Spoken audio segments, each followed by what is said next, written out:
আসসালামু আলাইকুম এভরিওয়ান। সবাই কেমন আছেন?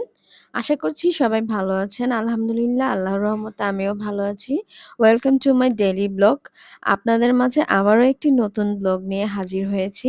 আজকে কি রান্না করেছিলাম সেটাই আপনাদের সাথে শেয়ার করব।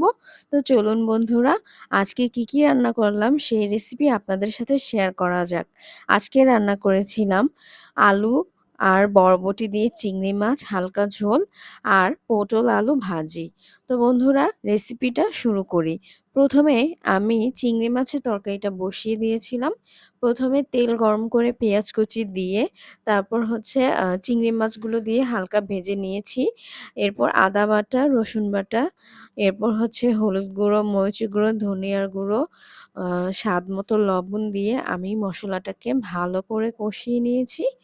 এরপর মসলাটা কষানো হয়ে আসলে তাতে আমি সবজিগুলো অ্যাড করে দিয়েছি। বরবটি, আলু, সবজি অ্যাড করে দিলাম। এরপর বরবটি, আলু দিয়ে আমি কিছুক্ষণ কষিয়ে নিব। কিছুক্ষণ কষিয়ে নেওয়ার পর আমি এতে পানি অ্যাড করে দিয়েছি সবজি সিদ্ধ হওয়ার জন্য। তো সবজিতে বলক এসে পড়েছে। এখন সিদ্ধ হয়ে আসলেই তরকারিটা হয়ে যাবে। এদিকে আমি পাশের চুলায় ভাত বসিয়েছিলাম। আমার ভাত কিন্তু হয়ে গিয়েছে।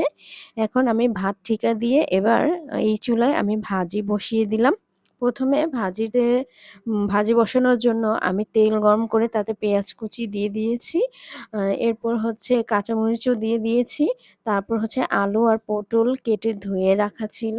সেগুলোকে আমি তেলের মধ্যে দিয়ে দিয়েছি। এরপর আমি স্বাদমতো লবণ দিয়ে দিলাম। তারপর সামান্য একটু হলুদের গুঁড়া অ্যাড করব। এরপর আমি পুরো ভাজিটাকে আমি তেলের মধ্যেই ভাজা করব। এভাবে করেই আমি ভাজিটাকে রান্না করব। কিছুক্ষণ সময় নিয়ে তেলের মধ্যে ভেজে নেব ভাজিটা সেদ্ধ হওয়া পর্যন্ত।